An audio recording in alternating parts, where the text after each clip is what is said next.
Hello, welcome back to this final session of the FABxLive. Today we're in our Global Fab Day, and for those who did not tune in before, we had an incredible yoga session, then followed by a meditation session, and then we were with Fab World. So if you did not tune before, you can definitely go back and check those out. And now we're going to do our little wrap-up session where we're going to do a little summary of what happened during the week. We had an amazing week with, I would say, 7,000 participants, viewers in YouTube. We had 2,000 registrations on our platform. So we have big numbers this year. And for that, we are going to do this summary session with lessons and future thoughts from our host. So without further ado, I will hand it off to Neil. Thank you, Norella. So we started the week with the direct response to the pandemic. It presented unprecedented challenges. We've really risen to meet it by mobilizing to support immediate needs. It's a spectacular effort. Looking ahead, it's credited to Winston Churchill and then Rahm Emanuel, the idea that you don't waste a crisis. And so I'd like to note 3 opportunities beyond the immediate response that we're doing. One is to recognize we've made a transition from a kind of a quirky fringe pursuit to we're now providing an essential service. We're not discretionary, we're necessary. And that has a range of interesting implications. One is the response has led to unexpected collaborations, and we can really build on those collaborations to expand this community.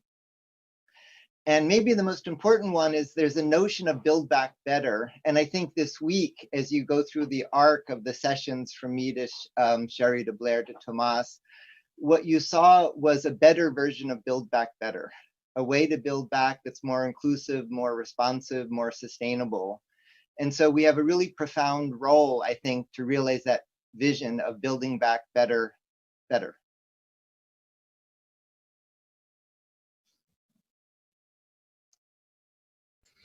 So moving on to Tuesday, we talked about community action. And the most remarkable thing, as Neil said, was the way that the community came together, leveraging our global knowledge and infrastructure for local response. And so this points towards extraordinary opportunities outside of COVID-19 and the pandemic to revision and reimagine our world, a more sustainable world for both the people and the planet. And so we started out by talking to Tsunami Coffee, who really talked about how you bring resilience and the self sort of efficacy and independence of the rural community into the city, into cities in Africa. And by establishing places like FabLabs and makerspaces, youth can learn not only about technology, but can actively participate in community and really, really make a difference and build capacity themselves, both for leadership and for technology innovation, et cetera. And you don't even need a lot of technology to do it, right? You just need some very basic parts. And then we talked to Peter Raymond from New Bureau, who really has an interesting perspective on how we can use technology right now to help us make choices, help us make really good and informed choices around the world in how we respond either to crisis or to other opportunities. So we talked a bit about how, locally the Fab Labs have been very innovative and very responsive, but that's not always very sustainable either in terms of finances or in terms of the planet. And how you may really need, or we really do need, large scale, sometimes some of the processes of large scale manufacturing in order to scale and in order to use best practices, right, in both ways. So it was a very interesting conversation around sort of, very, very locally supported resilience and also globally supported resilience from a technology perspective. And then we also, then we talked and celebrated people from the network who were doing just really, really interesting interventions. So we talked to Christine Met and Tony, her partner from Aruba, who basically found amazing new partnerships around the country to find supplies and to create the PPE that was needed throughout the island, because, the island was pretty much isolated.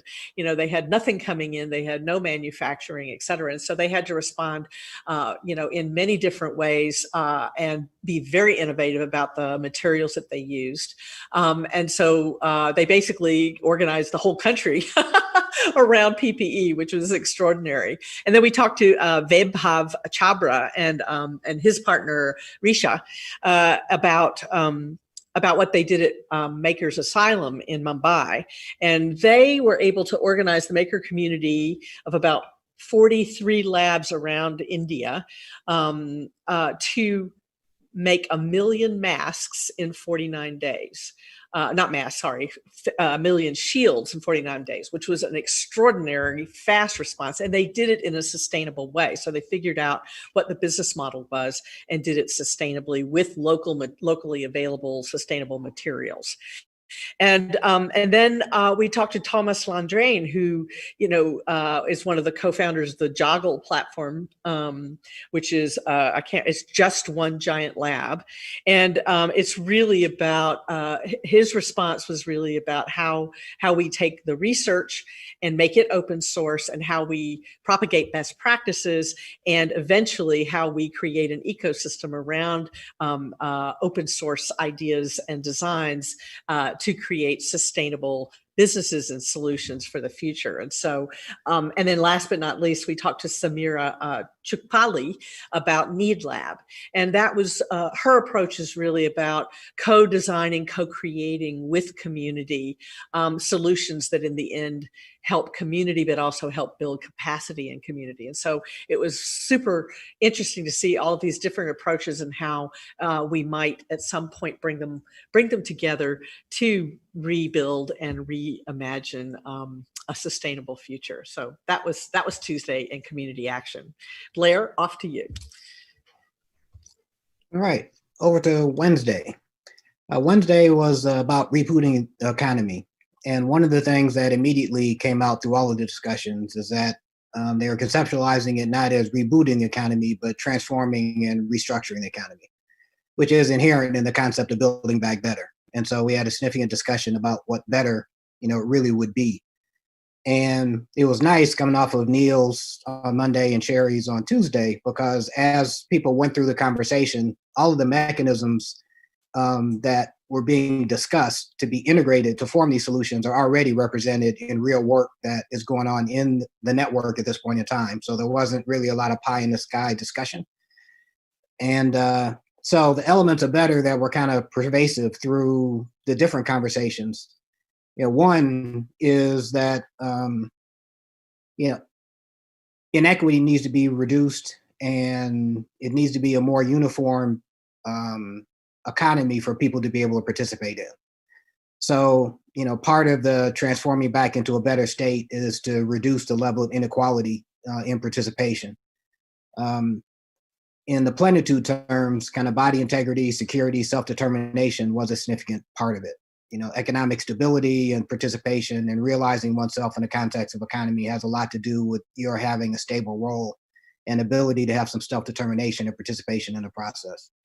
Environmental, whether it's discussed as environmental, sustainability, climate change, regeneration, or sustainability in material and energy use, one of the anchors that pervaded through this also was that, this is multiple systems need to be addressed at the same time. There are trade-offs between them, but any one can't be optimized in the absence of the others. So that idea of environment being at front and center was a critical part of everyone's conversation. There was producing quality of life, and someone in the comments asked whether we're talking about quality of life or living a life of quality. Interesting wordplay, but I think in the conversation overall, the idea was representing both of those identically. The ability to lead a healthy and self-determined life. There's also an important discussion around, whose definition are we talking about? And the pervasive idea with that is that's a locally determined consideration.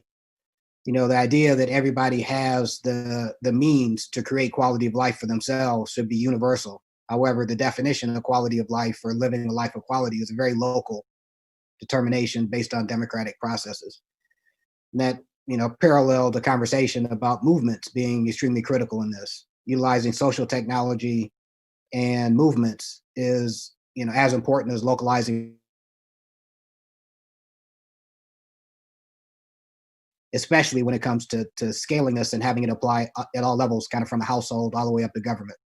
Because part of the conversation was also about governments will follow what people make them follow, and movements are what creates the incentive for higher levels to follow what the lower levels have innovated.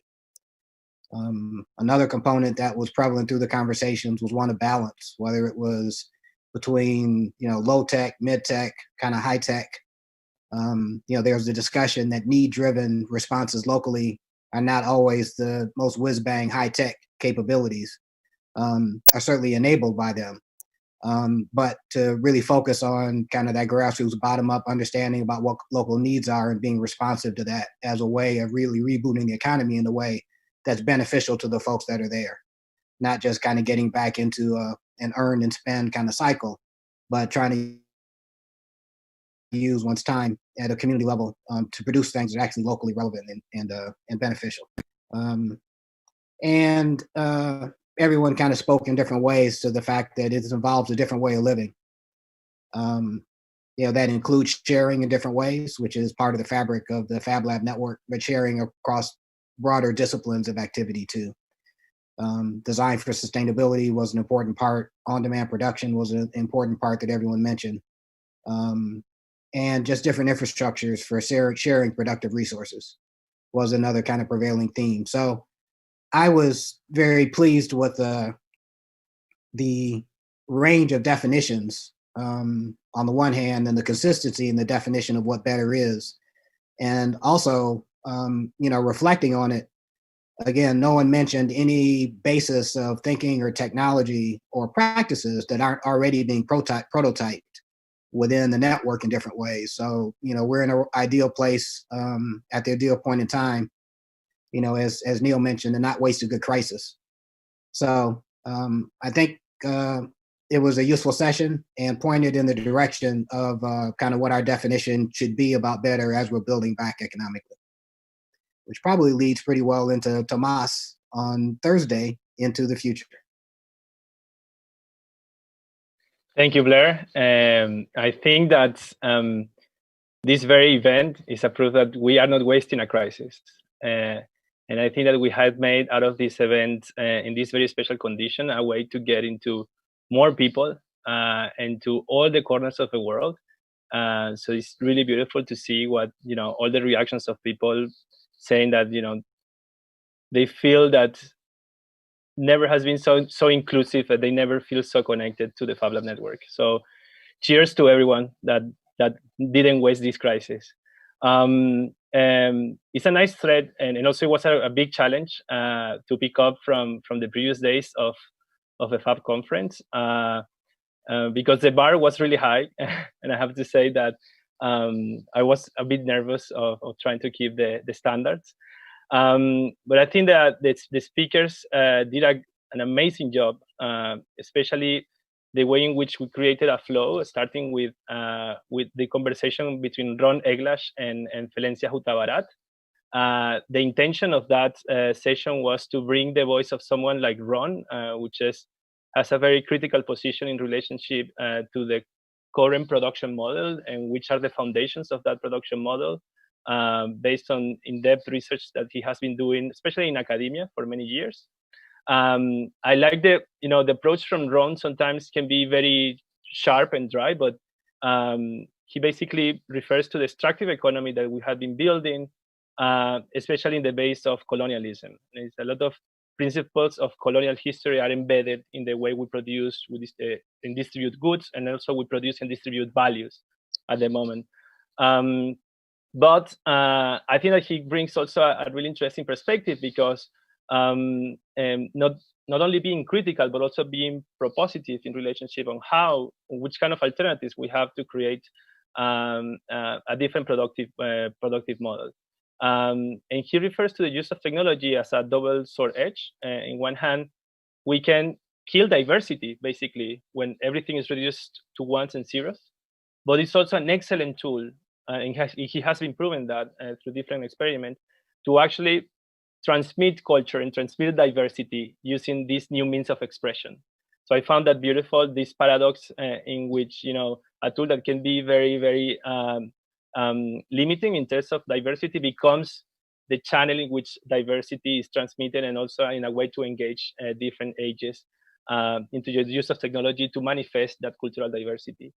Then Felencia, she's in Indonesia, and she's been working on, especially with the network of co-working and the creative economy of Indonesia.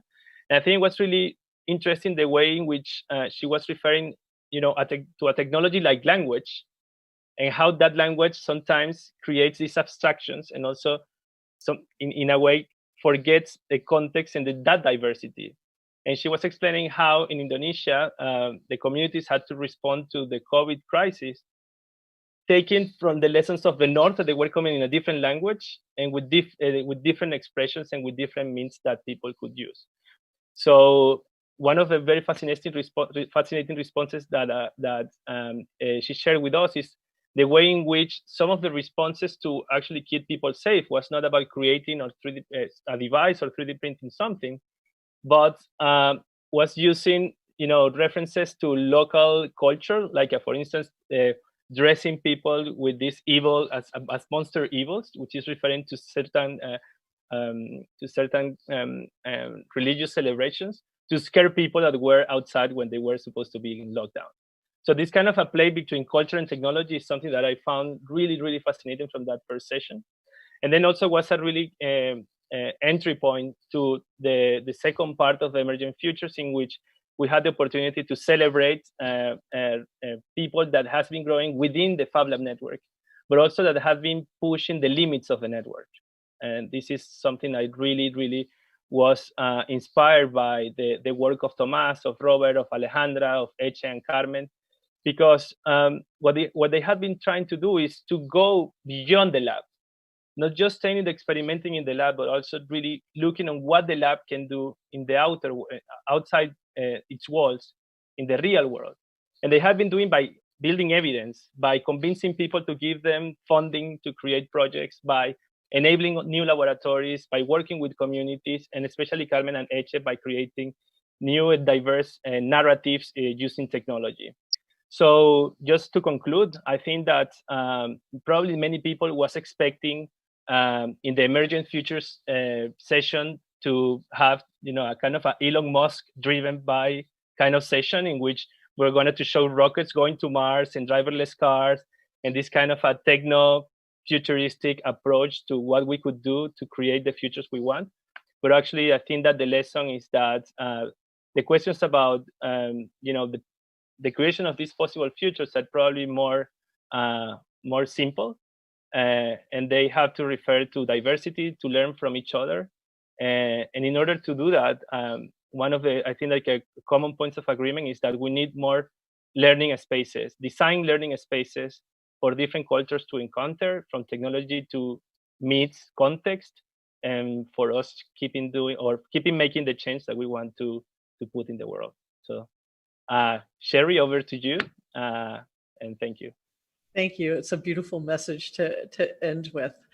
The diversity and inclusion of this community in building that future is it's beautiful. Thank you, Tomás. Thank you, all of you. Well, it's that time of year. It's one of my most favorite times to talk to the network. This is a short session on life milestones, and we call it FabLab. And so we're going to celebrate in this like really tough year that we've all had. We're going to celebrate the wonderful things that have happened, some of the wonderful things that have happened in the network. So I'm going to share my screen, and I believe we have a little background music. And so this is FabLab, and we are going to celebrate a bunch of people that we love very much from the network and their life milestones. So first, this is on July 24th, just a few days ago. Brent, there is no presentation on the screen. Thank you. All right, let's go to Zoom, and we will now share. Okay, got it. Thank you. So this is Brent and Kay Richardson from FabLab Houston. Brent was a student last year in Fab Academy, and just a few days ago, young Zoe, their second child, came into the world. This is in January. Babkin is from Armenia. FabLab Dilijan and his wife Amalia had Areg in January, just as the pandemic was hitting. And Areg, I think, is a Fab Academy mentor in Armenia as well, and he's adorable. I think I saw a commentary about large noses for Armenians, and I think Areg does not really have a large nose. He's adorable. The next, this is from our own community here at the Fab Foundation. Dan Smithwick and his wife Morgan had Gaia, and for those of you who are not familiar with Gaia, you know, it's one of the moons of Jupiter, and so she was born in February. And then our own Santi from FabLab Barcelona, he and his wife and son Guillaume have added Gloria. So Gloria was born not too long ago. Congratulations. And then, of course, we love these hello worlds from Bas and Linda. It says FabLab Houston, that's not right. But they brought in little Katla to the world, their second child, in December. We kind of miss seeing them. We haven't seen them too much recently. And this is a really fun story. So Paloma is at MIT as a graduate student. She also works with FABxCIC, the Fab at CIC. And then Jose came up from Chile. They're both from Chile. Jose came up from Chile and participated in Fab Academy, and of course met Paloma, and they fell in love. And little Celeste came into the world in April. So congratulations to you two. And then you saw Alejandra yesterday. She was one of our speakers. Well, she and Rafael got married last year, or a little more than a year ago, and their young Luciana came into the world in February, also right at the beginning of COVID.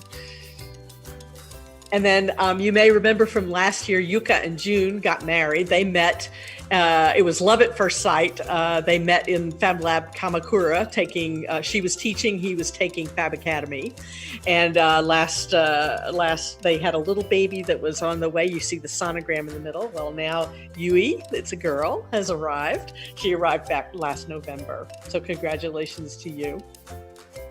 And you may remember Ted and Candace last year got married in Egypt at the pyramids during Fab 15. Well, they now have a little Nixie who was born in February as well from FabLab Taipei. And now this, can't do that. So this is FabLab Chandigarh. I'm going to stop this video. This is a special story. Nishta and Mahavir started the first Fab Lab in Chandigarh, Zios Makerspace. They fell in love through digital fabrication. And they did for their Fab Academy project, an evals project, which was sort of an electronic way of representing their vows to each other, and they got married recently, and they're very, very special in India, FabLab Chandigarh. So congratulations, Nishta and Mahavir. And then let's see, I'm going the wrong direction. one more. Okay, this is a really special one. So this is from FabLab Puebla. This is Luis and Yvonne. They got married by Zoom last week. And he, as you probably know, he's taught Fab Academy. He's taken Fab Academy. He's a huge part of the FabLab Puebla community. So congratulations, Luis. And then this is special for us all. Sibu Salman, he works sometimes for the Fab Foundation. He works with the Kerala team. He goes all over the world doing Fab. Well, he and Safna are getting married tomorrow. So we're super excited about that. And congratulations to them both. He said it's really dangerous to be in lockdown with your parents because they really do encourage you to get married. So just a lesson for future pandemics, okay? And then this is a really special one as well. So coming very soon, Thomas and Kira will be getting married, hopefully in Bali and hopefully in the not too distant future. So congratulations to all of you. We love you. We're so excited. And I hope your year gets even better. Thank you. Now, we'll stop sharing if we can figure out how. All right, there we go.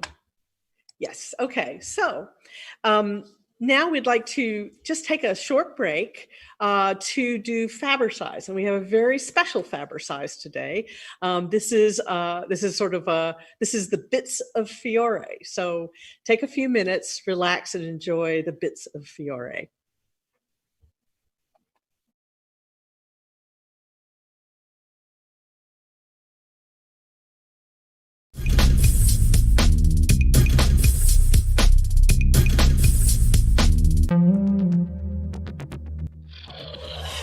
Put out the fire.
Boomerang.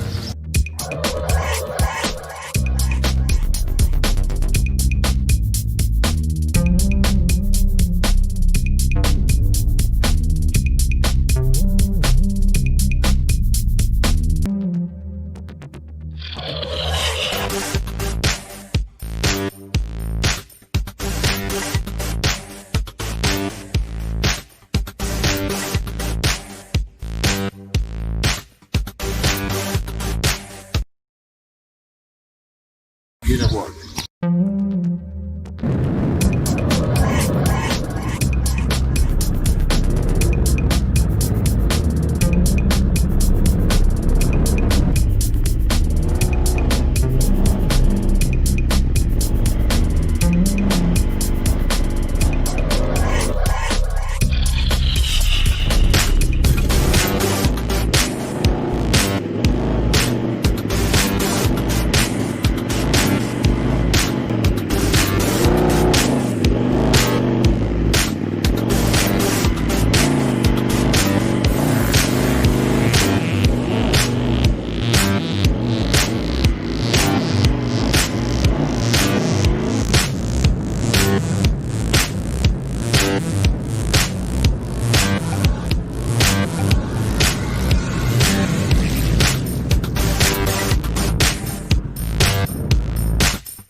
So Very nice to remember our friend and to do this FABxLive in his honor.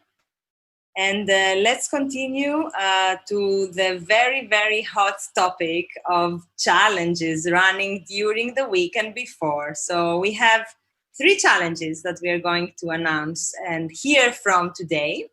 And from the first one, we'll invite our maestro Beno Juarez from FabLab that he will talk about symbio creation. Beno. Thank you so much, Super Anastasia and all Fab friends to be here. Yeah, we can see the video, please. Yeah, excellent. Thank you so much. It was a great experience integrating many people from different parts of the world for one challenge, one goal. It's to make a machine. Con toda la evidencia científica acumulada, ahora sabemos lo importante que es llevar mascarilla o barbijo para prevenir el contagio. Porque en muchos lugares, y sobre todo durante las primeras fases del COVID, el gran problema que tuvimos, tanto en la población como nosotros mismos, fue ese. La imposibilidad de acceder a este recurso que se ha visto que es tan fundamental. Nuestro principal objetivo es construir una máquina capaz de solventar la escasez de mascarillas que hay a nivel mundial, que sea de bajo costo, bajo consumo energético, reutilizables y automatizando para que por medio de todos los asociados podamos hacer llegar por lo menos una a cada país necesitado. Y así todos podamos tener acceso a este medio de protección sanitaria que tanto necesitamos. Symbio es revolución. Donde las ideas y soluciones de todos se junten y formen un gran concepto, capaz de permitir la fabricación de mascarillas a bajo costo y de manera accesible para todos.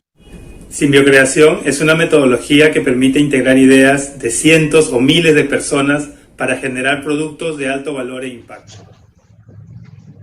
Más que nunca, el mundo necesita pasar de competir a colaborar para construir juntos un nuevo futuro. Simbiocreación es una invitación a repensar nuestros modelos productivos, transitando desde lógicas de competencia y consumo hacia sistemas integrados de colaboración y regeneración. Integrar ideas y propósitos de vida. Simbiocreación es una oportunidad de compartir y de integrar. Un solo corazón creativo en busca de una meta común. Integração de ideias e capacidades.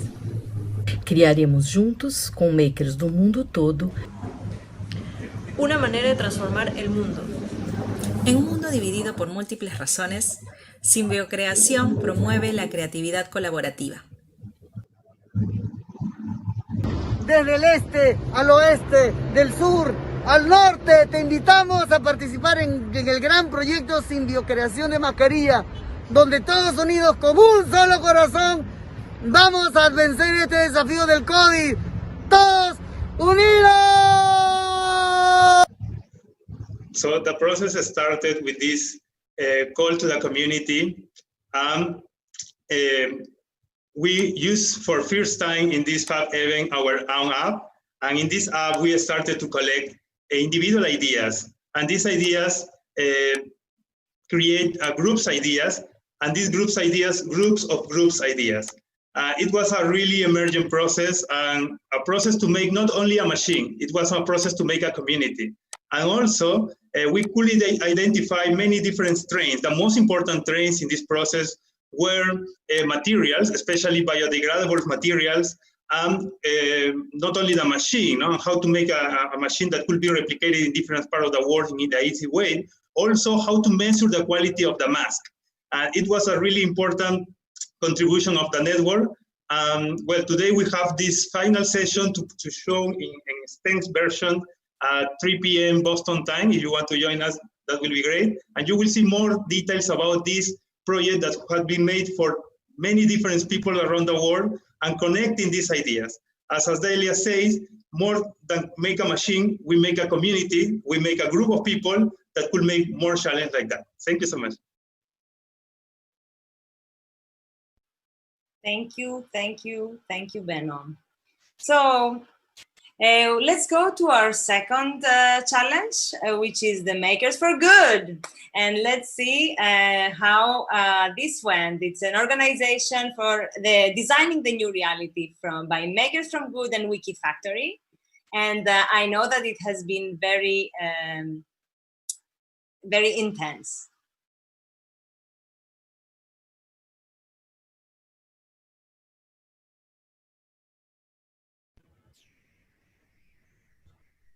Thank you. Hello. Can you hear me? Yes. Yes, can you hear me? Yes, okay, thank you. Hello, welcome. My name is Oscar Velasquez. I am part of the team of Makers for Good. We had this challenge during the FABxLive, and we have united a lot of the makers around the world to create innovations for 4 categories. The first one was cities. We got home, work, and planet. And we have received a lot of applications. We received 24 projects. We gathered up 30 mentors, 4 judges in 12 countries. It was during for 5 days. And I thank all the community that has helped us build these amazing projects. We have some prizes to announce for today. This maker community is a global movement that we want to create in every city, combining the maker spaces and the Fab Labs, the power of creation, so that they can solve the most pressing issues at the local level. We want them to innovate globally and make locally. So we're going to announce the prizes that our sponsors, Wikifactory, Seed Studio, Smart Impact, SolidWorks, the Systems and have given to all these amazing makers. So thank you so much for the FABxLive to invite us to participate.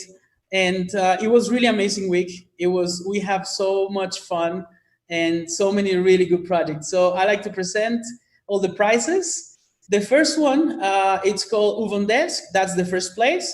And they have won the cash prize from Dassault Systems, SolidWorks. They also won one prize for Seed Studio for making PCBs and electronic 3D printed extruder. Also using circular economy processes for their materials. And in the second place as well, it's Hybrid Draw, which is another, it's using drawing and digital fabrication and virtual reality to help advance the drawing and the art and combine it to the digital fabrication. Also, Backkeeper, it's another, it's a device that you put in the bag for your poster, and it's all electronics, and it's from Santiago, and they have won the 3rd place. And yeah, those are the places that won. And we thank you so much, FABxLive, for having us here. And we invite you to the Makers for Good community. And we're looking for starting chapters around the world. So all the Fab Labs are invited to join the community. Here's the website. And we like to start communicating and bringing the Fab Lab network and the power of the Fab Lab and the talent of the Fab Labs, bringing in the making at the local level and trying to solve the most pressing issues for the world. We think that we can actually change things and connect to each other. It's really a very interesting opportunity where we are all one, we are all connected, and we would like everyone to connect here to the network. And thank you so much to the FabLab network. Thank you. It was an amazing week, so interesting, all the events. Thank you so much. Thank you, Oscar. Thank you. Thank you, Anastasia. I hope that everybody can go through the documentation on Wikifactory.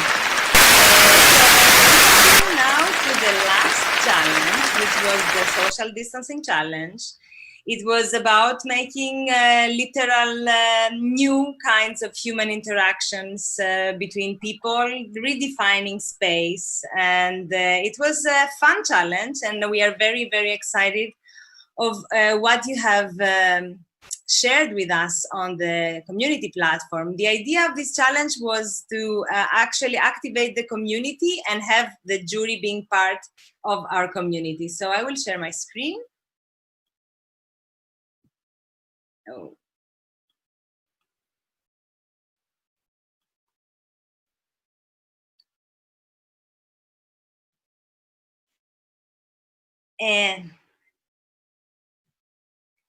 And the idea was to ideate, create, and think about solutions that are a little bit posthumanism, a little bit imaginaries, a little bit remember how science fiction in the 60s imagined utopias and dystopias, and then create quickly prototypes with sketches because there was only 1 week. So we received many, many different ideas. And then the participants, they were asked to develop a first iteration of the prototype. So there is not much to say because there is also not so much time. So we will go directly to the winners. That they will win three brothers sewing machines.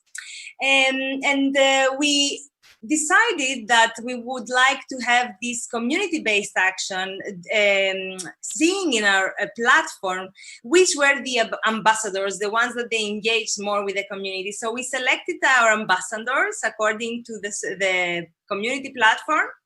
And here are the winners. So you can see the first winner is Philippe Lipure.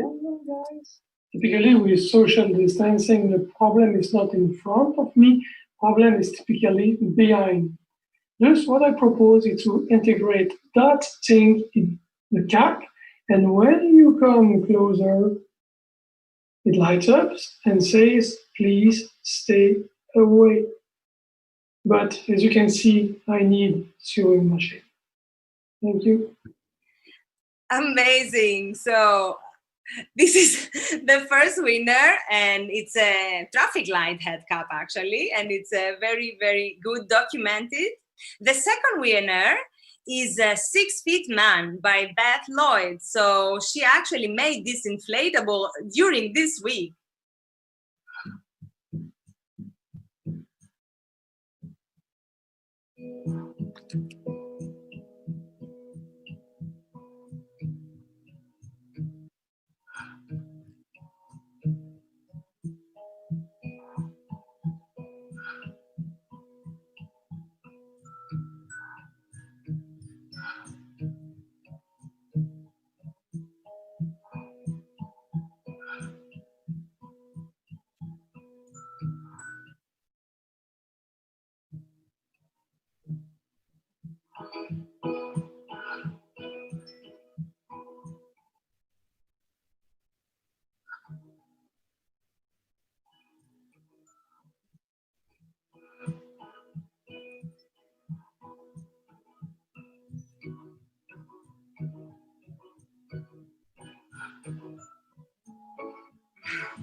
So congratulations, Beth.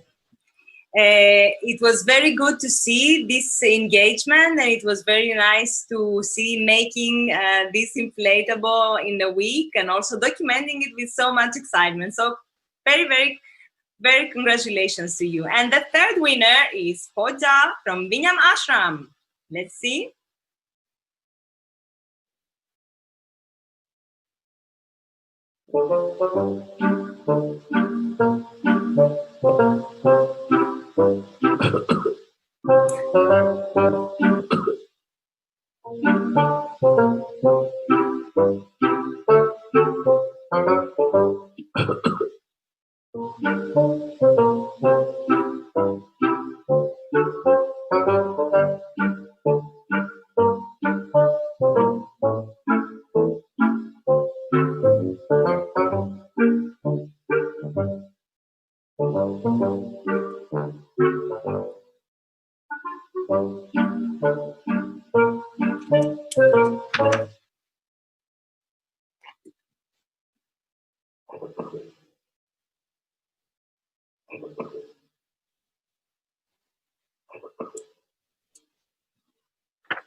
Amazing. So big congrats to all of you for all these 3 challenges. And it was very nice to be remotely creating and sharing together in this FABxLive. And we hope that we can be more connected and we can share more our projects. So talking about sharing projects, we had this initiative this year to create this virtual exhibition, which is kind of trying to call on bringing all the Fab Academy, Fabricademy, and labs projects in a common space, and not seeing them as part of their documentation, but seeing them as projects and what categories are. So we managed to have 70 entries for this virtual exhibition. And you can, I will share my screen so that you can see them.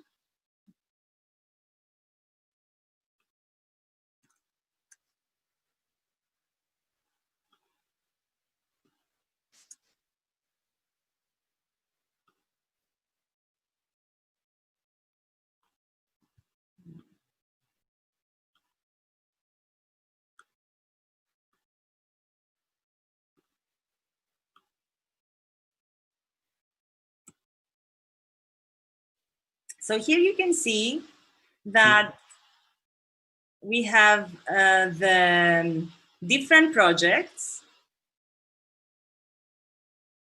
and they're made very, very easily and with just a picture. And then you can select the different categories, and then you can see different projects. So it's nice if you have made, for example, toys, you can find other people on the network that they have created toys, and maybe you can make groups. So we would like to keep this form on and open.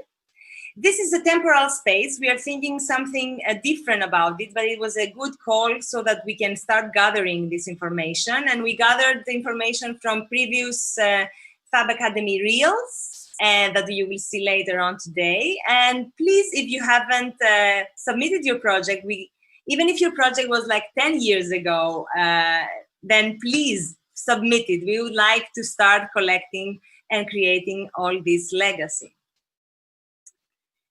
And finally, I would like to give a big applause to the 3 most popular sessions, activities that happened during the week. So the first activity that was most popular was designing learning ecosystems in an emergent future.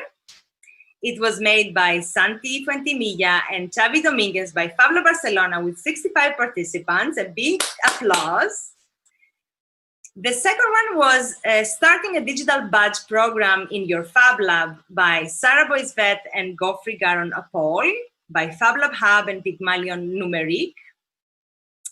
And the third most popular session was Make Joy using Google Drawings and Tinkercad by Netris Gaskins, Sue Huzak, and Craig Hanning by Leslie Steam Learning Lab and at Lesley University. So Big applause to the 3 most popular sessions. These sessions will be posted very, very soon on Fab Foundation YouTube channel, and they will be the first ones that you can have access to.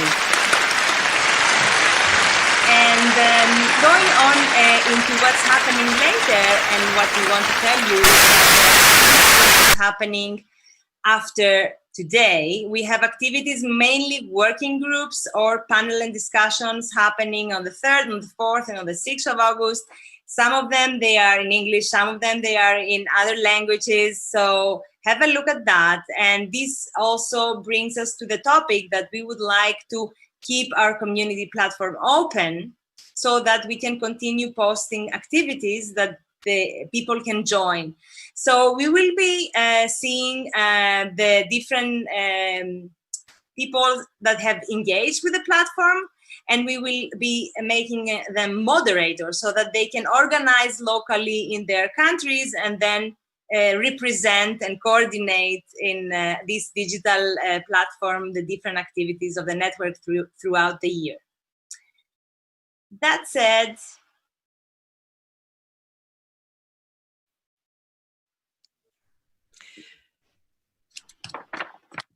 so I think it's time to start thinking about wrapping up.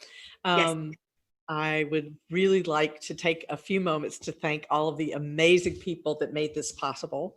First, please let me thank our team at the Fab Foundation, the core team that made all of this new online approach possible. And that would be Norella and Anastasia and Francisco and Christian and Miriam. You all did an extraordinary job. Bravo, bravo, bravo. And also Victor, don't let me forget Victor, as well as Sarah Boisvert. I mean, it took a village to make this happen, and you pulled it off beautifully. I would also really like to thank our volunteers. Our volunteers did so much. They did social media. They sat in on our on all of our different Zoom sessions to help moderate. They just did an extraordinary job. And here, I can't name them all, but here are pictures of these very special people that helped us. And we just so appreciate it. And then I want to take the staff of the Fab Foundation, because they've also been helping by planning sessions and moderating sessions, and just all around trying to support you all. And last but not least, I would also thank our sponsors, which would be SolidWorks, Dassault Systems, Brother, Forest, and Chevron, all of whom have been very, very, very critical and important in making this happen. And I want to thank all of you, because you're the ones that put together this content. You're the ones that made, that really, really brought us together and made this happen and made it such a special event. So thank you all. And we had to meet virtually this year. It was great, but it wasn't quite the same. And so we're kind of hoping that next summer, we're planning to be back in Montreal with FAB16. So just as a little introduction to that, I sat in on a great workshop this morning about the canary, right? So I think you've all heard of the canary in the coal mine. This is a Fab project that came out of EcoFab, a Fab Academy project that came out of EcoFab. I believe Annie did this. And she basically wanted to do environmental sensors. It was inspired largely by the Smart Citizens Project. But the idea is to give especially young people an opportunity to go out into the environment and to experience the environment, and then figure out whether the environment is really good for them or not. And if it isn't, then figure out solutions. And so it's a way to talk about community, to be in community, and to build community with others in other places doing the same thing. And so I made this little canary. This is the canary. And it senses the air. This particular version senses the air and figures out whether your air is of good quality or not. And so this little bird, this little canary, is going to fly from me all the way to Montreal. So take off, little canary. Here we go. We're going to pass off. We're going to go to Montreal. Monique, you there? There we go. Yay.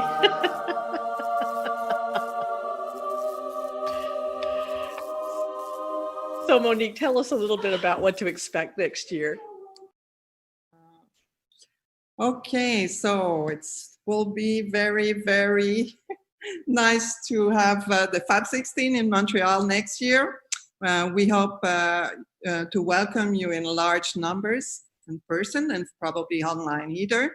So next year, Montreal will host the FAB16 and the Fab City Summit. We encourage to save the date, would be the August 9 to August 15, and under the theme of Fabricating the Commons. As we have seen together, FabLabs are communities producing and sharing knowledge and tools based on peer production. They manage their resource as commons. They act as a global community that makes shared experience the powerful engine of cultural transformation to invent the new society with all generations of citizens. So we encourage you to bring your canary next year in Montreal. Thank you so much for all you, the organizer. It was so incredible, so much appreciate to be able to meet this year. Thank you so much. Thank you, Monique. Yeah, we will be delighted to be there next year. Hopefully we can fly there as the bird flew super fast. And now I think some of us are expecting this session where we're going to announce the winner of FAB19. So we did a couple of pitches. The pitches came from Panama, the Czech Republic, then Finland, and finally, now I'm forgetting the last name. Sorry, I forgot the last name. So we Armenia. had Armenia. Yeah, that's good. Thank you, Tomas. So yeah, we had Armenia, we had Czech Republic, we had Panama, and we have Finland. We did a poll, by the way, just this year. We did a kind of little bit different. We did a poll on our platform where everybody joined, and we had a couple of votes, a lot of votes. So without further ado, the winner of FAB19 2024 is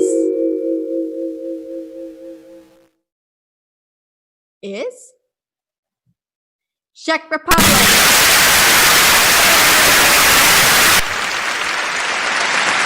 So we did a little bit different. Sorry we couldn't put you in the stage, if you want to call it like that. But we will be delighted, everybody's going to be delighted in chatting with them on the platform, congratulating them. And I think that's about it. But don't leave, we will continue now with Academy Reel and then move to the party, so don't leave us. So I'll leave you now with Neil Gershenfeld, who is going to talk a little bit more and share his experience through Fab Academy. Neil? Thanks, Narella. Congratulations to the Czech Republic. So here's what's going to happen. In a normal FabX, one of the high points is the celebration of the graduation. We obviously can't do that in person. So we have about a half hour of content, and then we're going to do a round the world party. So I'm going to recap Fab Academy, hand off to Luciana, then hand off to Cecilia and Anastasia. Then we're going to do highlight reels. And then at 12:30, I'll explain the format for the round the world party that we'll use to conclude this remarkable week. So to take stock of this cycle, and I'm going to turn on my screen share. So you should have that now.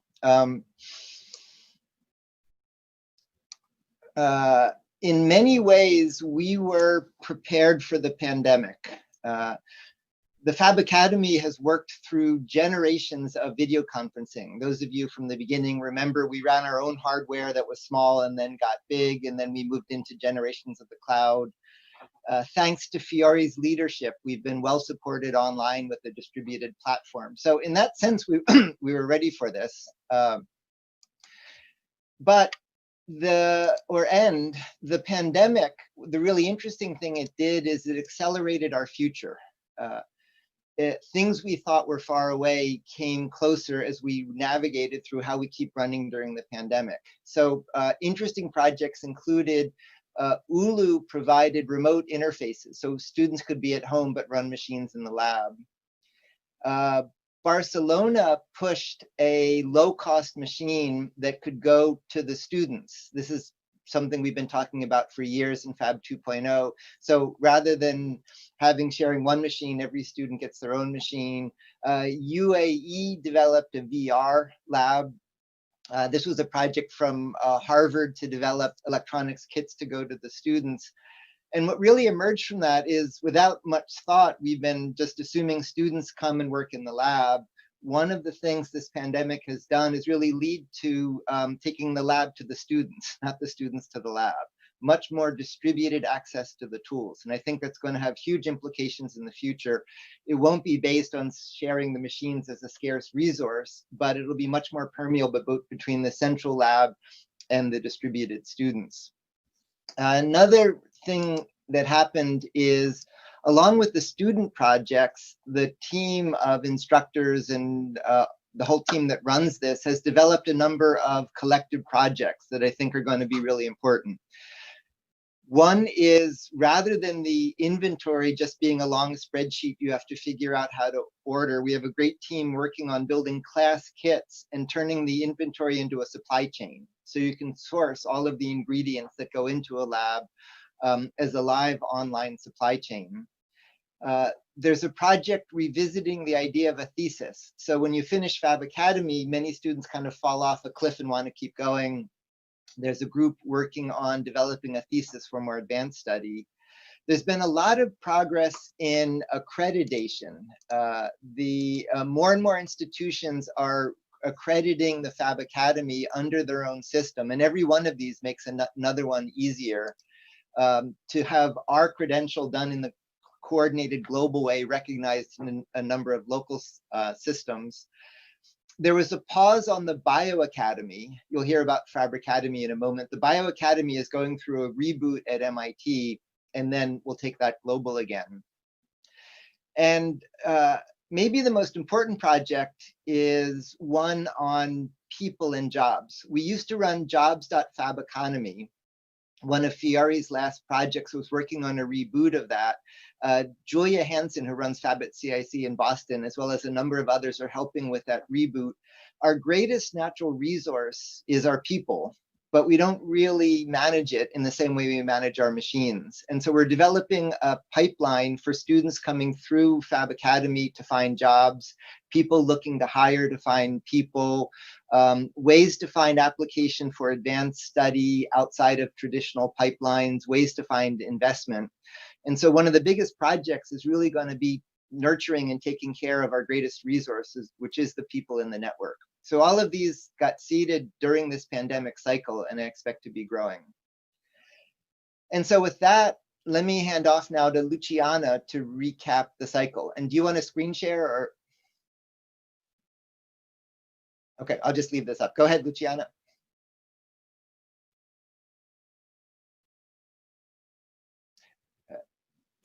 Hi. Hello, everyone. I am Luciana, for those of you that don't know me.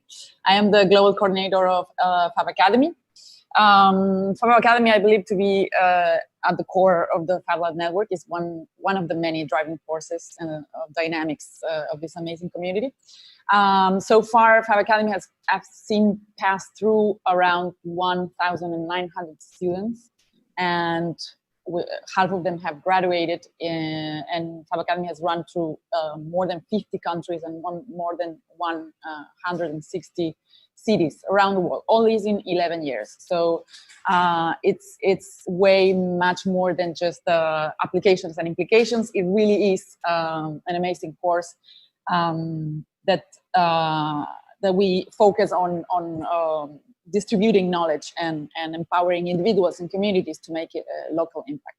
This year, we started the cycle with around 244 students distributed in 64 FabLabs. Well, we started as every year with a lot of illusion and a lot of plans, and then you know what happened by half of the cycle.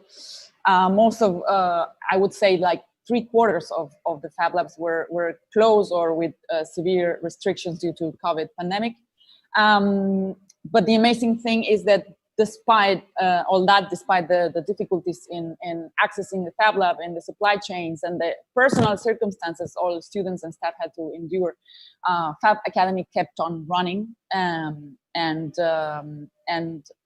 we managed to reach to July with more than 100 presentations. Like, almost half of the students managed to present final projects, and not only final projects, amazing final projects that you will see later on in the reel. So to this unique and inspiring conference, I would like to add my personal experience of being inspired by FabAcademy community, because this would not have been possible if it were not for the instructors and Neil and the students working every day from home and just reaching these amazing numbers. We keep on receiving requests to keep on presenting final projects, and we are very confident that by the end of the year we will have similar numbers to the past cycle. Everybody's working very hard, and I'm really proud and honored to be part of this community. Just to wrap up, a couple of ideas around the future. We've been working on synchronous and asynchronous ways to approach FabAcademy. We've been working on some models, some of which you know. FabAcademy X is one of them. FabAcademy X is a sort of a version of FabAcademy, but in local language, in local time zone. Is a sort of a fan-out layer of FabAcademy taught by instructors in local communities. FabAcademy Y is the possibility for long-time practitioners to certify their knowledge without having to take the entire FabAcademy. So it's a great opportunity to have the diploma without having to take the whole course, just by proving through global evaluators that you fulfill all the assignments, etc. FabAcademy Z is something that we've been testing this year. It's sort of adapted to local languages, in which like local reviews and everyday lab is in local language, and then students document in English for the rest of the cycle to run in global evaluation. And also we've been discussing per topic certificates for some time. Let's see if this can attract local talent, and if it can create also a bit of a local economy for FabLab. So to wrap up, thank you everybody. I'm very, very happy to have seen all this pass through in this crazy cycle. I wish you the best. Take care and see you in Canada. That's great. Thank you, Luciana. More than I expected, the FabAcademy has become this kind of virtuous circle of training, collaborating cohorts, and building, propagating best practices. And right at the center is Luciana, who's in touch with every single student, every single lab, every single instructor, making it all work. So Academy, the academy of almost anything that grew out of FabAcademy, has a high threshold to add classes. I get a number of proposals. Why don't we have a class in X? And I challenge them for what they need to do. And I'll never forget walking around the Shanzai stores in Shenzhen, Fiore looking to me and saying, next class is going to be textiles. And there's these two girls you should talk to, women. Anastasia and Cecilia, and I kind of looked at him, textiles, what? Where did that come from? And it's been a fabulous success. So Cecilia and Anastasia, take over. Thank you, Neil. It has been indeed a very, very intense and nice journey. We are the youngest program of Academy. We have finished our third year, and we are heading towards the fourth one, considering the new normals and a different, more distributed way of making the program. So I will share my screen with you and talk to you a little bit about what is FABricademy, what happened this year, and where are we heading.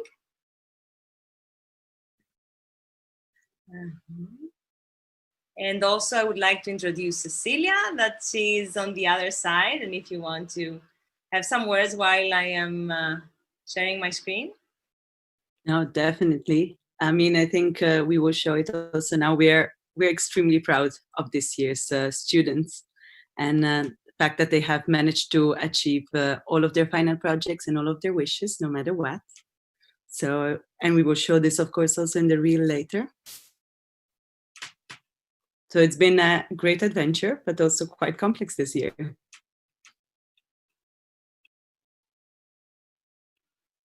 So, yes, we were lucky, and we were in March, so we had already done a great amount of work, but we still had to finish the thing. So the students, they had to reinvent themselves. And Celia? Yes, sorry, slides weren't loading. Yeah, as I was saying also earlier, and as also Neil was mentioning, we are really proud of the students this year. I mean, they have managed to somehow bring personal fabrication to a whole next level, to bring labs at their home, rebuild everything they needed in their own living rooms, bedrooms, studios, wherever they were. So they were really able to surpass these adversities that we all have been facing, still facing today, and then create new ways also of researching, new ways of presenting their work and executing it. So somehow they have also crafted, let's say, new formats. And this allows us also to execute the academy and the program and prove that personal fabrication can reach a complete new level. But you see here also some lovely testimonies from some of our students of this year. This is Pauline. Pauline actually managed to open her own lab and will be running FABricademy from there also next year.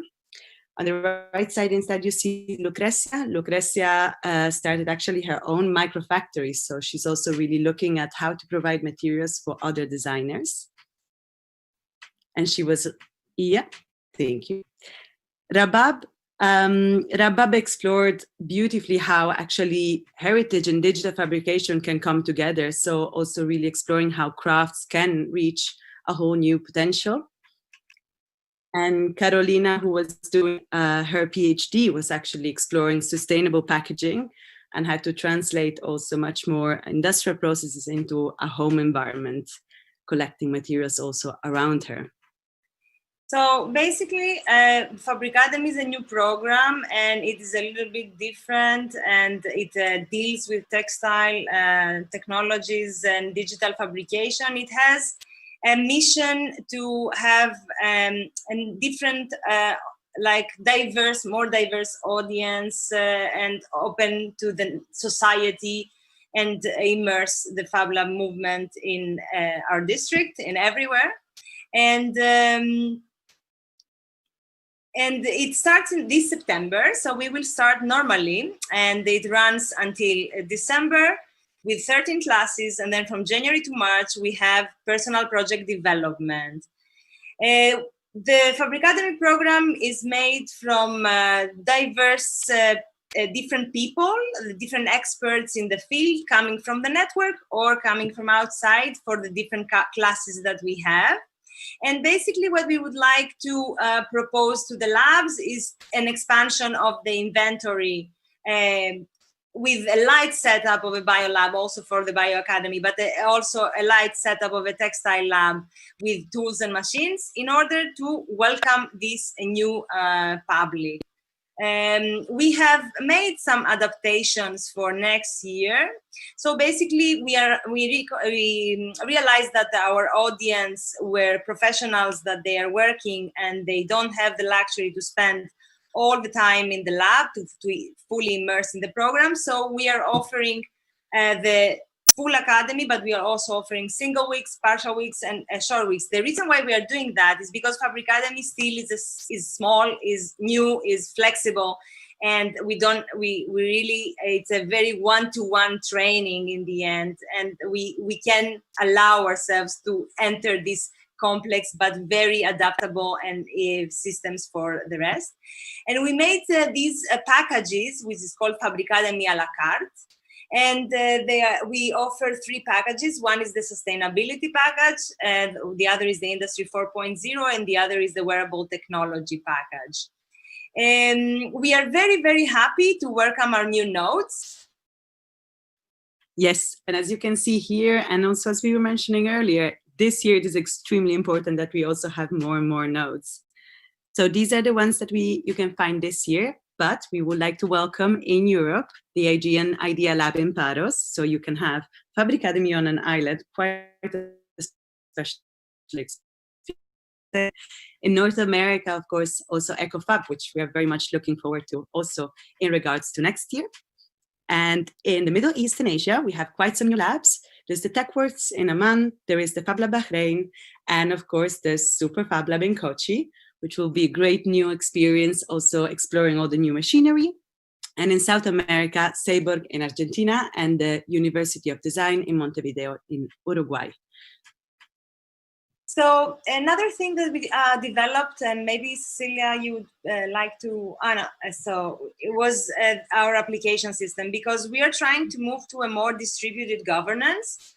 So we have developed a system of enrollment where, yes, Cecilia, you can say better about that because it was developed from your side.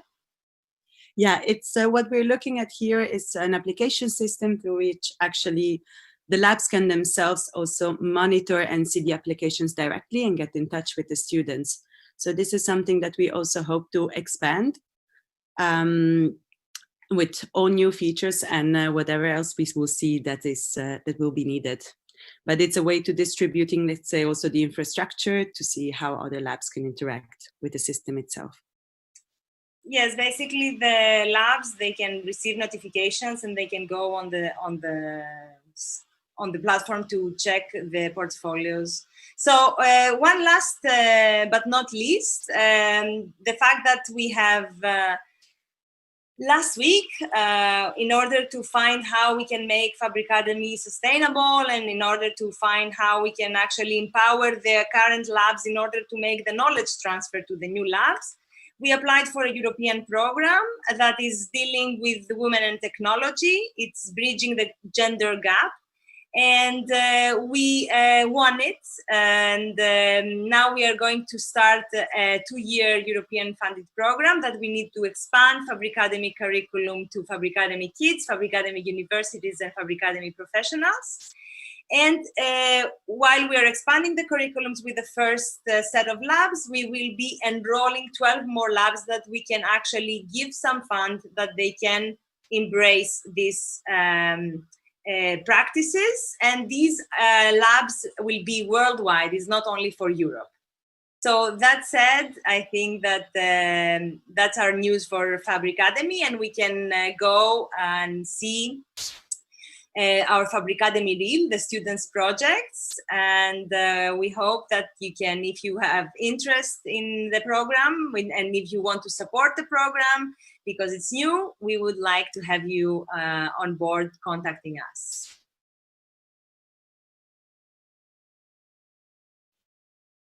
So we can go to the reel now. Yeah, thank you, Anastasia.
congratulations, Anastasia and Cecilia, for that great work for your students navigating through it. And I look forward to watching this grow in the years to come. So now we come to Fab Academy highlights. And this is always my favorite and least favorite job. So if you go to the Fab Academy site to projects, so far we've had about half the students present. And so as this scrolls through, each of these is a documented project with a video to go with it. And when I had the job to put together a highlight reel, my first attempt ended up being about half an hour with half of them already presented. And so painfully, I had to cut it down to half that time, 15 minutes. But for every one of the projects you'll see in the highlight reel, there's multiple other ones that are equally wonderful. What I've tried to do is give you a tour through all of them. And so with that note, this is still only half the class who managed to get all of this work done mid-pandemic. And for each one you're going to see, there is as many more that you should see that aren't done that encourage you to browse. We're now going to go to the highlights reel. And then when that's done, we'll come back and I'll explain what comes next. We're going to, well, I'll explain now, we're going to do a round the world tour as a format for a global party. And so, Fran, go ahead with the highlights.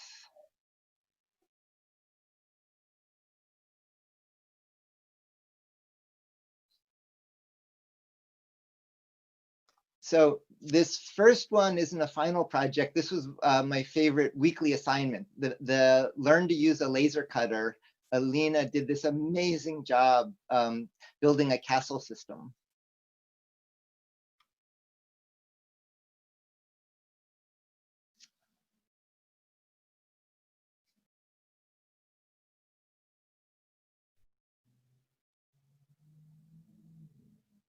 So, including the rack and pinion. So all of that was just a weekly assignment.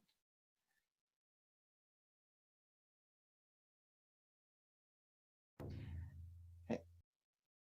Then came machine building. And this was in the early parts of the pandemic. And the Japanese group that were all distance did this amazing project where they each made a digital machine, audio music machine of some kind, and then they connected them all into a Japan-wide network to do this performance.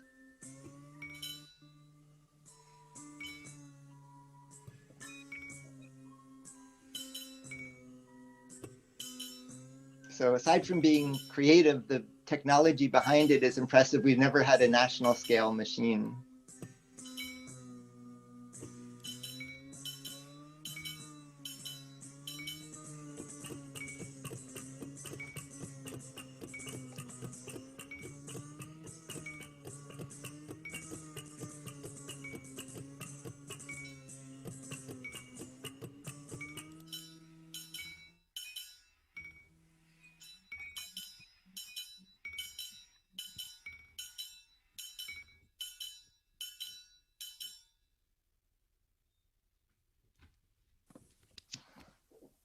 And there they all are.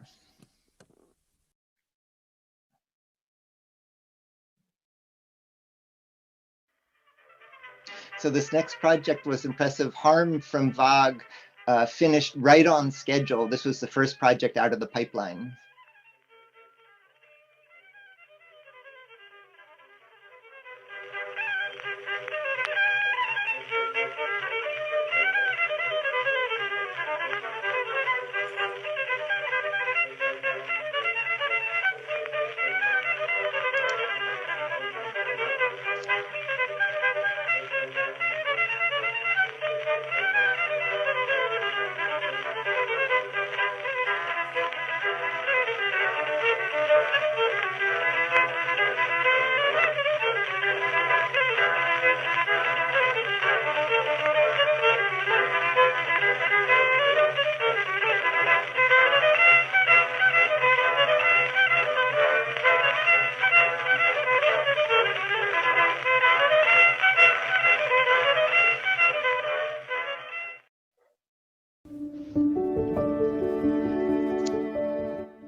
So then what's interesting about this lovely project is Adrian's day job is he actually drives real trains.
Oh, and this one, The Fountains of Despair from ULB.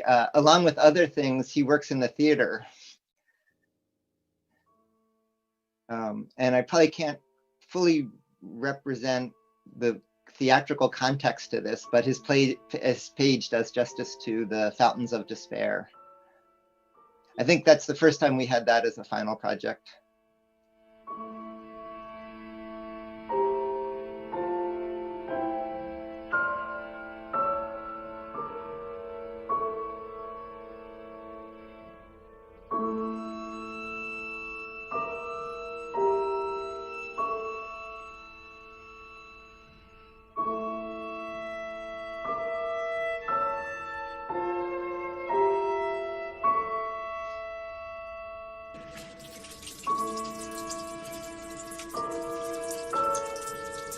And of course, there's a web interface to The Fountains of Despair.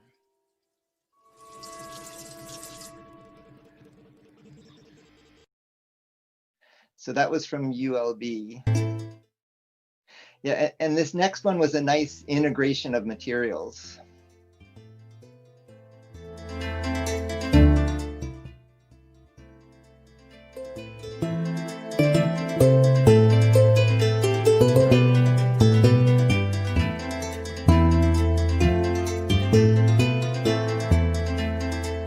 To make a weather clock.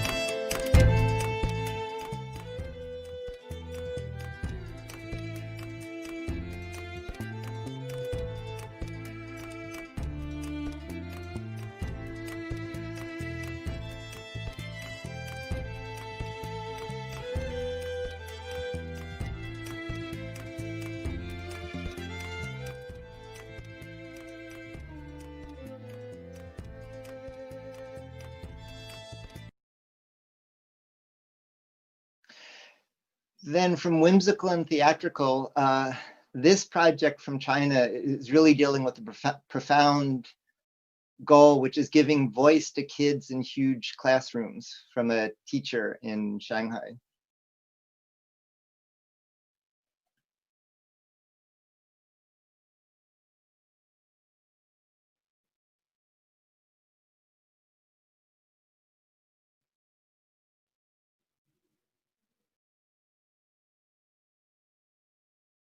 With good user testing.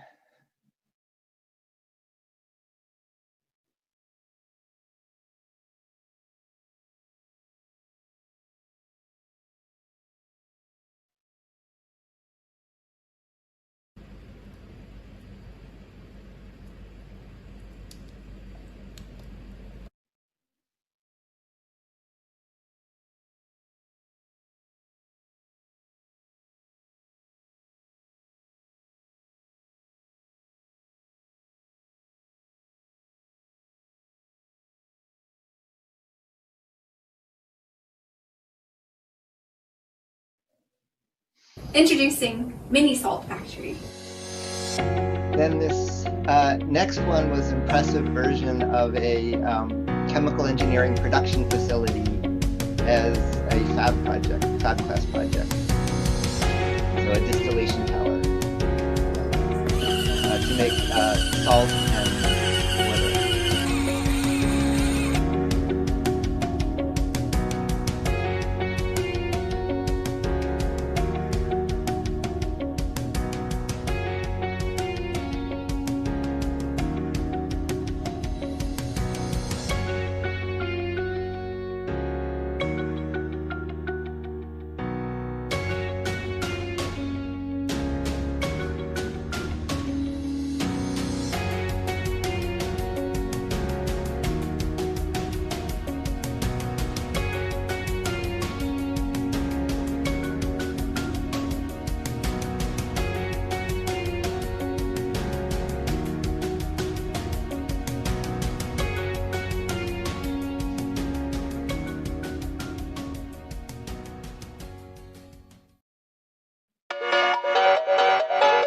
Then for meeting, this is to meet really profound immediate needs from Vidyan Ashram.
Two more projects.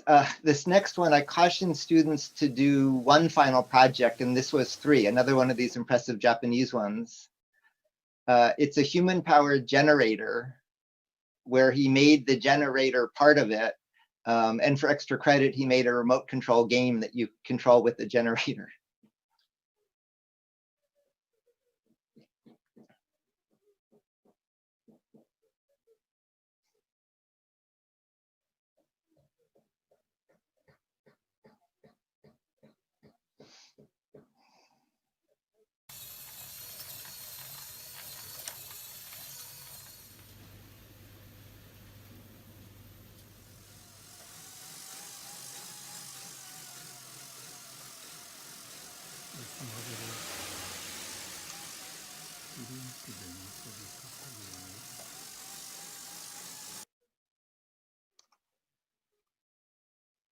Scramble. Oh, right. Sorry, there's 2 more to go. This one was a wild Rubik's Cube solver. The combination of the mechanism and the algorithm.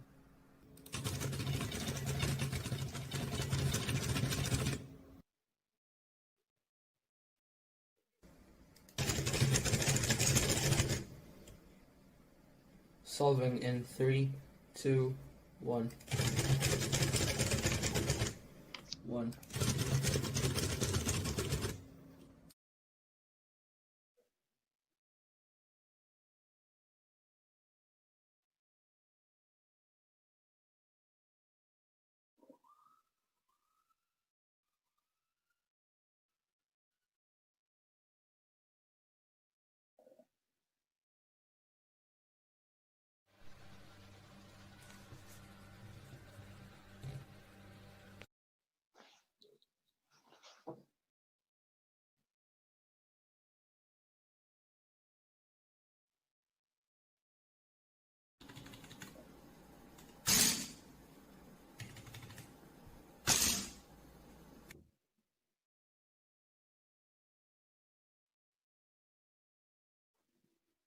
So another one from Shanghai. And then this final one, I particularly liked for maybe the best job of all in integrating everything in the Fab Academy in one project.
Okay, and so that's it. So again, that was a selected subset of half of the class, just the remarkable work they did with the pandemic. And so what we're going to do now is, it's hard to do online socially distanced parties. The best ones I've seen have some structure. So what I'd like to first propose is a toast to everyone. So cheers and congratulations to the world.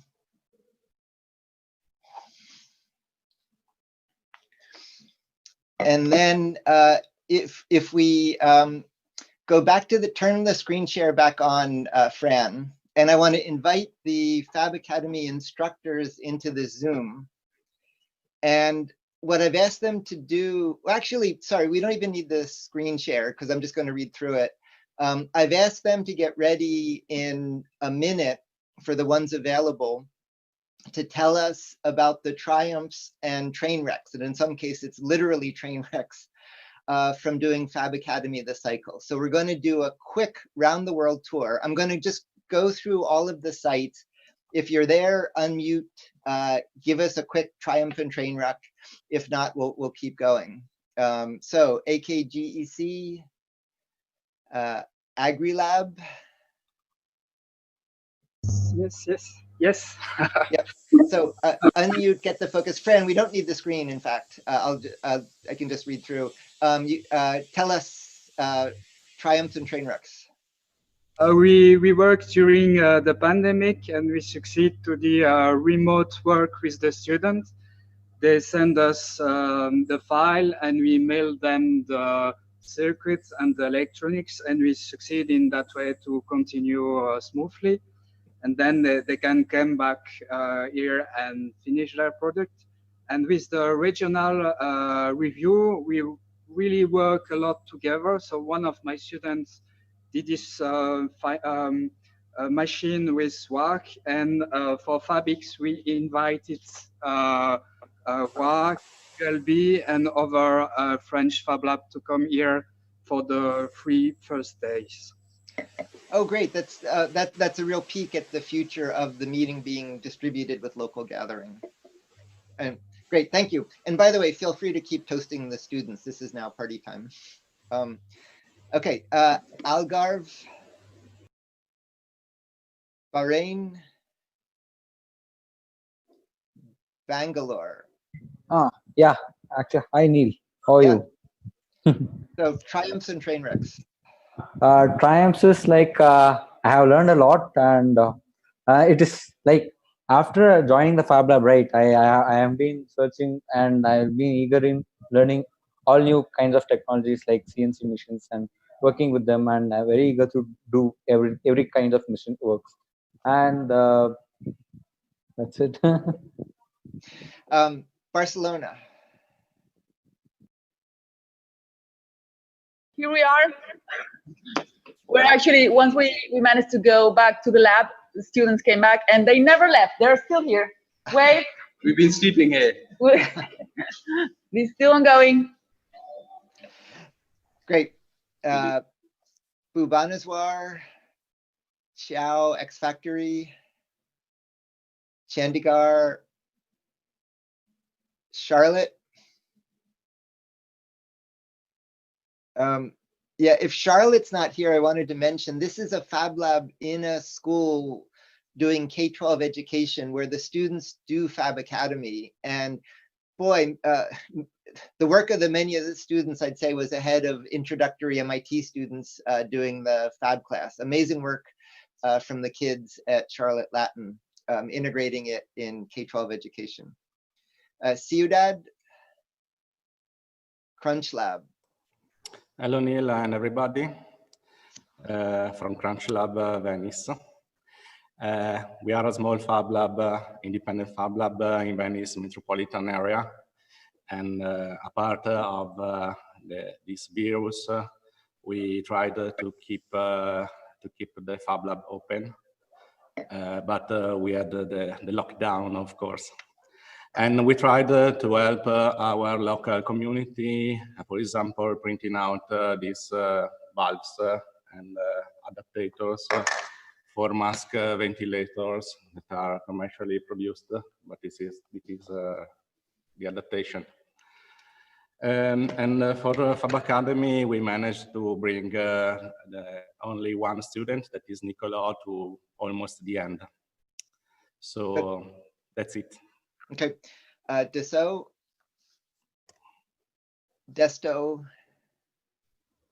Digiscope, Dilijan. There are a number of really nice projects from Dilijan to browse. Isan, Hi, how are you? Yeah, go ahead. Okay, can you see us? Yeah. Hi, hello. We're here from Esan. We are right now working in making some equipment for our doctors here in Peru for addressing the pandemic.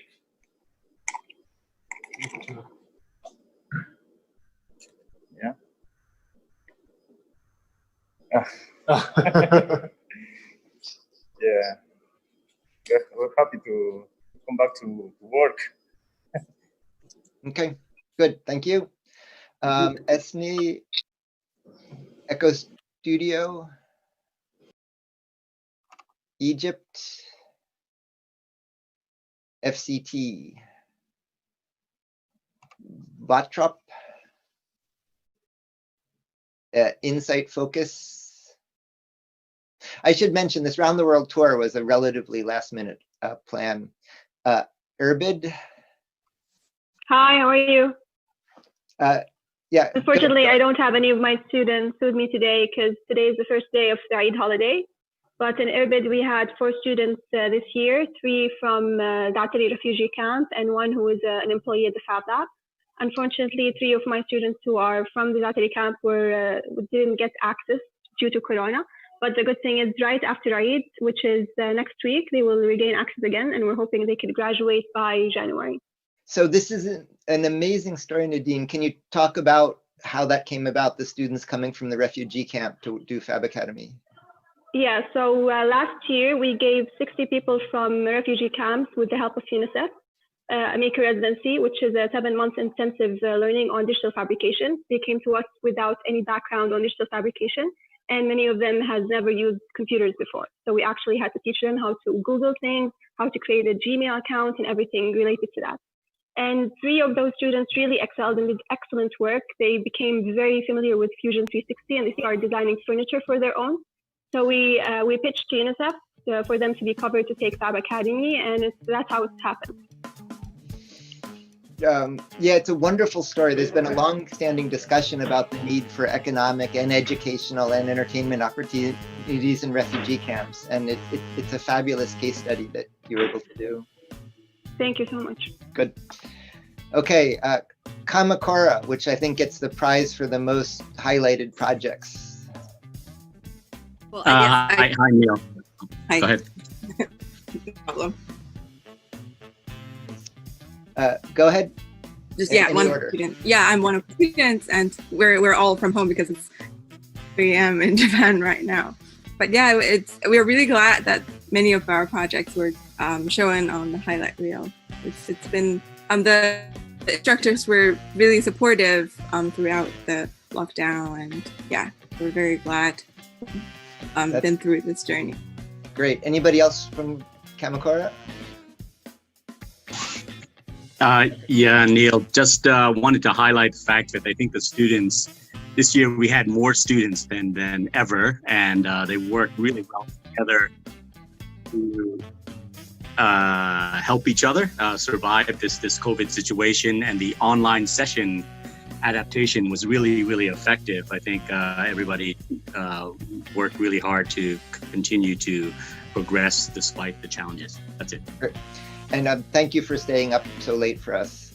Kamp Linfort, can I? Hello? Yeah.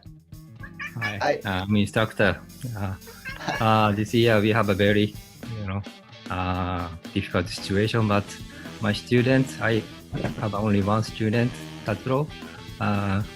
He did very well, and personally, my good experience is the making a machine in the social distance in the Japanese gym. Great. And again, thanks for staying up. Can something? I'd like to say thank you for Yuichi. He is very patient support for me, and I could manage to work it out. Thanks for him. So thank you very much. That's great. There was a really nice collaboration across Japan through this period.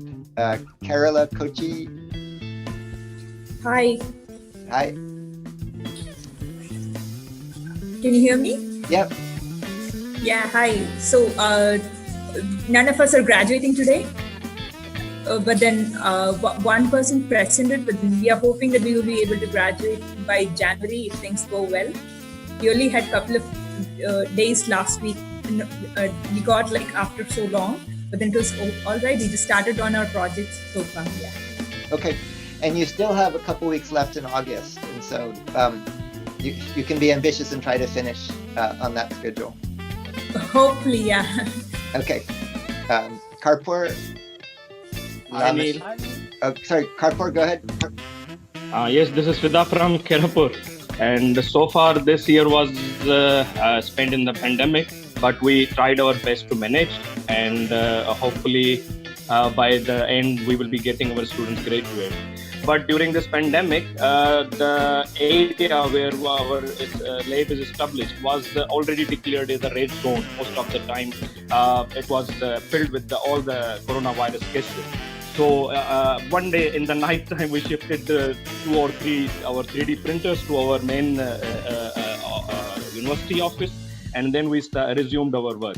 And yes, we have also supported, because where there is a problems, there is an opportunity. So we found ourselves very fit to have manufacturing with the ventilator assembly this year in the Pakistan, and hand sanitizer soap dispenser machine, walk-through gates, and face shield, face mask, and we have given them as a community services to our IBA community services. That's great. Yeah, it was really striking how nobody ever that I heard said we should stop or pause or give up on Fab Academy. It was just, how do we make this work? Okay, thank you, Kaipor. La Machinerie. Thank you. Leon, I see you. Hello from Leon in Spain. We are here 2 instructors and 1 local students. We had also 2 remote students. All of them finished their final project successfully, so we are very happy. We could manage the coronavirus crisis because we came to the lab to make some PPEs. So it was an opportunity for us to make the assignments in the Fab Academy also. So here is Adrian. I don't know if he wants to say something. Hello, everybody. We see you the next year in Montreal, and we celebrate the graduation with all the students and with you, Neil. Thank you so much for this year. It was very complicated, but finally we can finish the Fab Academy. Thank you so much. Bye-bye. And there's a kind of nature nurture in Fab Academy that there are labs that year after year, all the students do good work. And so you have to trace it back to the instructors. So with Nuri and Leon, just consistently good work gets done there. Thank you. Thank you, Nick. Thank you, Leon. Lorraine County, New Cairo, Shanghai. It's late, but there are a bunch of good projects from Shanghai. OpenDot, Ulu. Hello, Neil. So we are here. Johnny should be somewhere there, but he's on holidays now. So okay, I'm here with 2 students. So we have had this year 9 students. All of them have presented the project. So we are quite happy. And then we have faced this COVID situation. We have created this remote system to control the machines. And in spite of the limitations, I think that we have done a pretty nice job. Yeah, I was impressed by the quality of the Ulu projects. And when so many of them are so good, you have to give credit to the instructor, Yanni in this case. And you also did a really good job of experimenting with how to keep working remotely. Yep, thank you. Okay, Cubic, Reykjavik, Rwanda. The Rwanda lab has been having a significant impact. We're in very active discussions about expanding it there. Shenzhen, again, it's late. Santa Chiara, Seoul, Singapore. Very late in Singapore, but they had a number of notable projects also. St. Jude. Hello, Neil. Hi. Let me share my video. Yeah. Neil, thank you for another Fab Academy year. This was our first year as a node in a school in Costa Rica. We have 2 students, and sadly, the lab has been closed for most part of the cycle. But my students kept working. They are still working on their projects. And as an instructor, I offer them whatever time we didn't get access to the lab, we will have in the future, hopefully soon. But yeah, this is the second year that we do Fab Academy in Costa Rica, and I am hoping that we can continue and continue growing in the number of students. So nice to see you all, and goodbye. Okay, thanks. In the chat, I see a couple we skipped over are here. So Dan, Insight Focus. Oh, hello. Thanks, Neil. Well, I wanted to just, I had a great Fab Academy, and it was tough during the pandemic. We just opened up this week, so I was in at work at our FabLab helping open up to the general public this week. And just for people who don't know Dan, he runs the Museum of Science and Industry FabLab. How many people come through in a year? In 2019, we had over 12,000 people design and make something in our FabLab with a team of 6 people running it. Yep. So, and then I got pretty far in my project. I'm still behind, and I'm hoping on the August 22nd, but my foam crawler, because of Saturday sessions, I was able to get really far on it. They really encouraged me to keep going. And I just switched these rollers to aluminum rollers. It's actually aluminum conduit from Home Depot.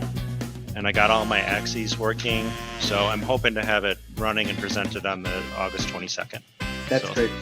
And then I want to thank you, Neil, because it's obvious that you love Fab Academy and us. So thank you for that. And the Saturday sessions were great with Adrian, Fran, Pablo, and everybody else that really helped me out. So thank you. Yeah, these were somewhat self-organized and really helpful, a team of students and instructors. And we had a bunch of sort of students who became instructors through the cycle. Babka and Diligent is here. Yes, hello. Hello, Neil. Hello, everybody. Thank you very much for the fabulous event. This year was a tough year for everybody. We were locked down for more than a month, and our students were working from home with their kids, but we did it 2 of our students graduated. They made the machine, they made their final project, and we have still 1 student who will be presenting this coming month. So it was a really great experience for everybody. Thank you for the support and help, especially for our guru, Ohad Meyuhas. He was very helpful in every problem. He was very supportive and always got solutions in any case. Great. And again, I'm repeating myself, but there are some beautiful projects from Dilijan. In the chat, Farhan is noting a second FabLab arrived in Pakistan. Great. TechSup, Taipei, Slate Their Talents, TechWorks Amman, Tinkerers Castel de Fel, Tuarda. Hello, Neil. Yeah. So this is Abda from FabLab, powered by Orange in Warsaw, and I want to thank you and thank everyone. This year, it's our first year to provide Fab Academy with 2 students who actually presented the last cycle. And I am actually really proud that we managed to do it even though all the circumstances. We have huge plans for here in Warsaw, like we are right now applying for accreditation from universities, technical universities and some designing universities for the academy. Actually, one of the things that I want to say is how it wasn't only a collaboration during the pandemic in our FabLab between the students and so on, but also that because it was our first year, so we used all our component and we ordered a new component, and we didn't the pandemic happened, we couldn't get them, and it was very nice that FabLab VAG sent us the component, like when we needed some kind of help in the in some electronic or code consultation, we were asking FabLab Egypt. I mean, like it was like you can get this kind of collaboration between the network, and it was actually amazing. I really loved how smooth it was, to be honest. So yeah, this is everything that I want to say, to be honest. Good, that's beautiful. Let's see, in the chat we missed AKGEC. Take over. Hi Neil. Hi. My name is Pulkit. I am one of the students working at the AKGC FabLab. We have 3 students this year, and due to pandemic we are not able to complete our project yet, but we will present it in coming weeks. Okay, good. It was very fun to learn many things and meet many people. There were many projects throughout the Fab Academy which were impressive in their own way. Good. UAE, UCAL, ULB. ULB was another lab where it's hard to choose. For the highlights, there are a number of good projects. Vestmanair, number of good projects in Iceland. Vigyan Ashram. Hello Neil, this is Aditi from Vigyan Ashram. I'm a local instructor here. This year we had 5 students. Among them, 4 had their final project presentation, and they are under the process of global evaluation. In this pandemic situation, we had a 24/7 live access. As you know, we have residential FabLab here, and students completed their project, as well as we had number of activities like face shield making, disinfection chamber, and we made a lot of things here, and we had active participation in FABxLive. Also yesterday we had an open house exhibition, and you might visited here. So we had actually great experience in this pandemic situation. Thank you for this. What's so striking is Vigyan Ashram is in a historically poor, dry, remote, tiny village not near anything in India. And people have been coming from elite institutions and cities to study at Vigyan Ashram, the exact opposite of brain drain. Can you talk about where your students have gone on to? They've spread out all over India, the former students. Can you talk about former students from Vegan Ashram, where they've gone to? Yes. We had a former student. They are managing a number of labs in Bangladesh and a number of students in India, but in different states. So it's been this remarkable people from across India coming to this remote location and then fanning out across India again. Yes. Okay. Vag, let's see, are you at FABxLive? I'm in FABxLive. And it was fun. So we had a couple of students here, and it's an amazing lab. And so I think my up in the rock will fit about 50 Sorry, Hank, look at us when you talk, sorry. The FABlab will fit 50 times in this eye. It's really amazing. So then a question is, well, first, how come so many of the VAG projects are so good? I think we had remarkably good students. So I was really glad with the students. Right. So they make t-shirts for me. Can you see it? Up a little. Okay. I can't see what it says. Let's read the fucking manual.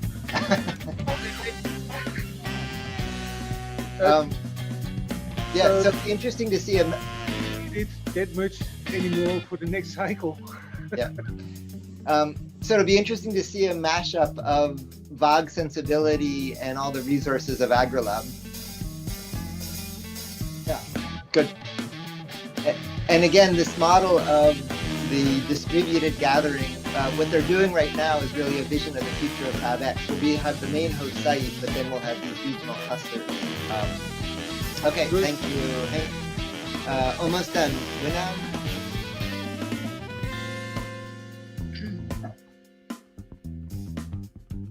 Yucatan?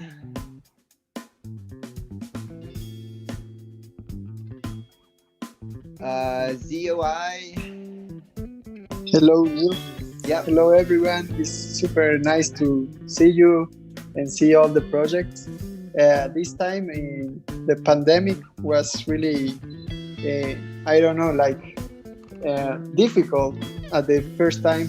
We have been helping the medical people, that is in the hospitals, making devices as facials.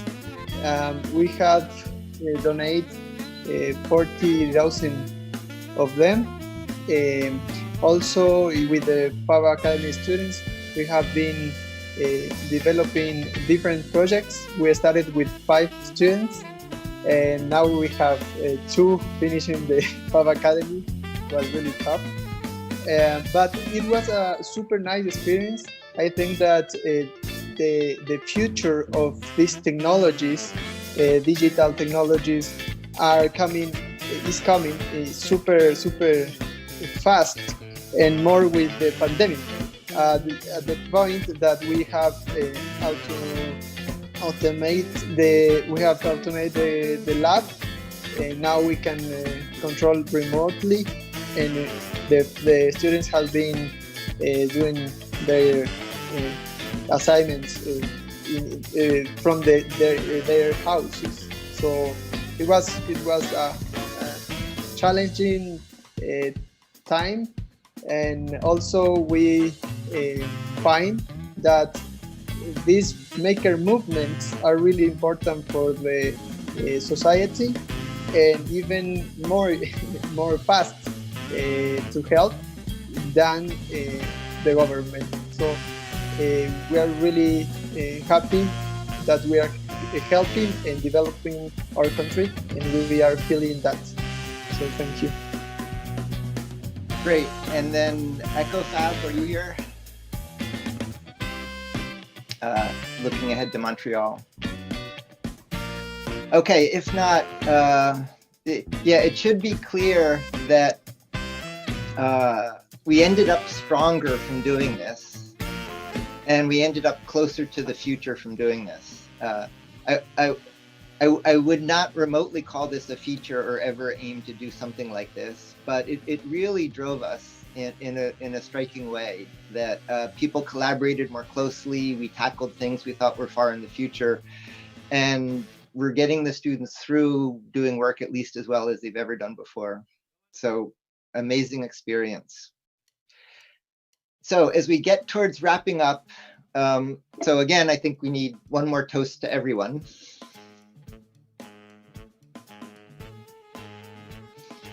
And then as we, just before we transition to the final credits, we have a tradition in the Fab Academy. Each week at the end, everybody says goodbye in their own language. And so with hope and sadness, because this has been such an amazing week in so many ways, at so many levels, I'm happy and sorry to say, we all say, or sorry, I'm going to interrupt myself. So some of you know my daughter, and she's very busy in the circus world. And because in the circus world, shows always come and go, they have a tradition. They don't say goodbye. They say, see you down the road. So let's not say goodbye. How about if we all in our local language say, see you down the road. Nos vemos pronto. Nos vemos pronto. Por la hasta luego. Nos encantará. Hasta la próxima. Éxito a todos. Hasta la vista. Nos vemos pronto. Nos vemos pronto. Adiós, nos vemos pronto. Neil make us all emotional. Farhan?